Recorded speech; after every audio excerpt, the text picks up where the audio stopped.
Hər kəsə salam. Bugün çox maraqlı, hətta biraz da alışdığımız düşüncə tərzinə meydan oxuyan bir mənbəni, ilahiyyat elminin irəli sürdüyü böyük yaradan və dinlər fəlsəfəsini incələyəcəyik. Yəni, sadəcə quru faktları deyil, bəşəriyyətin o ali, ilahi qüvvə ilə qurduğu mürəkkəb münasibəti anlamağa çalışacağıq. Gəlin görək bu mənbə bizə əslində nə demək istəyir? Hazırsınızsa başlayaq. Baxın, mənbə elə iç sətirlərdən bizi necə sarsıdır. Bəşər yaradanın adıyla özünü və ətrafını məhv edəcək. Çox kəskindir, elə deyilmi? Bu sadəcə sıradan bir xəbərdarlıq deyil. İnsanlığın ilahi bir gücün adından, inancdan istifadə edərək, əslində necə fəlakətə səbəb ola biləcəyi fikri, bax bu bütün mətnin ana xəttini təşkil edir. Elə isə, gəlin birinci hissəyə keçək. Yaradan və bəşəriyyət. Bu fəlsəfəni anlamaq üçün əvvəlcə dərk etməliyik ki, yaradan dedikdə mənbə nəyi nəzərdə tutur? Burada yaradan sadəcə ibadət edilən bir obyekt deyil. O, bizim ona verdiyimiz formalardan, insan müdaxiləsindən tamamilə uzaq, saf işığın, mütləq həqiqətin və reallığın yeganə mənbəyidir. Yəni, əsl reallıq insanların zehnində qurduğu çərçivələrdən çox-çox üstündür. Bunun tam əksinə isə bəşər, yəni biz, insanlıq dayanır. Mənbə bizi necə təsvir edir? Bəşər bu ilahi işığı qəbul edən, lakin öz təbiətinə uyğun olaraq sonda onu təhrif edib körləyən bir varlıqdır. Mətn çox ciddi bir iddia irəli sürür. Bəşəriyyət ilahi olanı götürür və inanc adı altında onu dağıdıcı bir silaha, öz daxili egosunu təmin edən bir vasitəyə çevirir. İndi isə gəlin görək bu proses necə baş verir. İkinci hissə, bəşəriyyətin yaratdığı sütunlar. Deməli, mənbəyə görə insanlar bu sonsuz ilahi işığı öz məhdud anlayışlarına sığdırmaq üçün inanc sütunları qururlar. Sanki memarlıq abidəsi inşa edirlər. Lakin sonra nə baş verir? Bəşər bu dini yapını qorumaq yerinə ondan məhv etmək üçün, dağıtmaq üçün istifadə etməyə başlayır. Və tam bu anda mənbə qeyd edir ki, yaradan müdaxilə edir. O, içindən çürümüş bu süni sütunları yıxır və yerinə tamamilə yeni bir təməl göndərir və bu dövrə davamlı olaraq təkrarlanır. Bilirsiniz, mətndə bunu izah etmək üçün çox güclü bir metafora var. İnsanların yaratdığı inanc sistemlərinin çökməsi ağacı içərdən yeyən qurda bənzədilir. Yəni, heç bir xarici düşmənə ehtiyac yoxdur.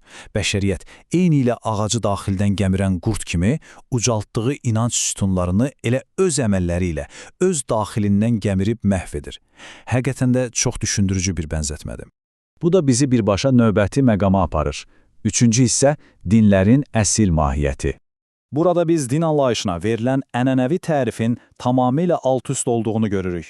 Bir tərəfdə bəşəriyyətin yaratdığı din konsepti var. Mənbə bunun mənəvi uşaqlıq dövrünün məhsulu, təhriflərlə dolu və gec-tez yıxılmağa məhkum olan süni bir qurğu kimi xarakterizə edir. Digər tərəfdə isə əsl ilahiyyat dayanır. Bu isə insan əli dəyməmiş, bizim yaratdığımız o dar çərçivələrdən və sərhədlərdən tamamilə uzaq olan, saf yaradan reallığıdır.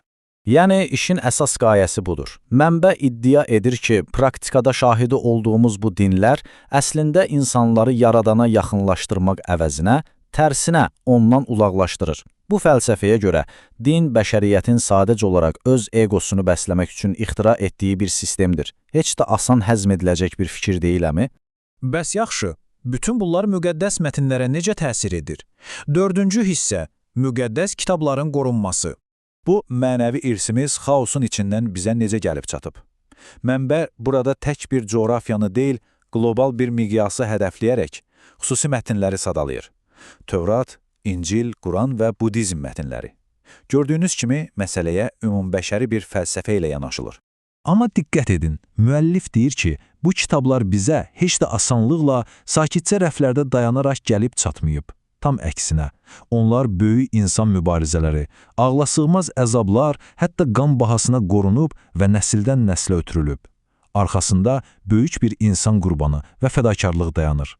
Və məhz bu səbəbdən mətn bizə, yəni oxucusuna çox birbaşa, emosional bir çağırışla müraciət edir. Kitabları qoruyun, inancınızı qoruyun, yaradanı olduğu kimi qoruyun. Baxın, burada incə bir məqam var. Çağırış bizdən kitabların üzərinə əlavə etdiyimiz bəşəri təhrifləri yox, onların içində gizlənən o orijinal, təmiz, ilahi mahiyyəti, yəni yaradanı öz cildimizdə deyil, məhz olduğu kimi qorumağı tələb edir. Bu da bizi təhlilimizin ən həlledici, bəlkə də ən vacib nöqtəsinə gətirib çıxarır. 5-ci hissə, ilahiyyat elm, nəinki dindir. İndi gəlin mənbənin irəli sürdüyü ən radikal fikrə, bu fəlsəfi fırtınanın tam mərkəzinə baxaq. Bir yanda din var. Mənbənin gözündə o tamamilə subyektivdir, kör inancı əsaslanır, insan egosu ilə qidalanır və nəticə etibarilə dağıdıcıdır. Onun qarşısında isə mənbənin xüsusi olaraq vurğuladığı ilahiyyat elmi konsepti var. Bu isə obyektiv həqiqətdir, saf ilahi olanın qorunmasıdır və kainatın yaradıcısını anlamaq üçün aparılan səmimi elmi bir axtarışdır. Və budur, mətnin əsas fəlsəfi tezisi bütün aydınlığı ilə qarşımızdadır. İlahiyyat elmdir, o din deyil. Mənbə qətiyyətlə bildirir ki, yaradanı tanımaq, mənəviyyatı dərk etmək sadəcə quru bir inanc məsələsi olmaqdan çıxıb, bilik, idrak, yəni elm məsələsinə çevrilməlidir.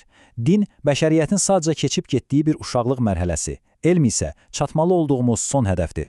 Bu təhili yekunlaşdırarkən mənbənin ruhundan ilhamlanaraq sizə çox cəsarətli və dərin bir sual vermək istəyirəm. Bir anlıq düşünün.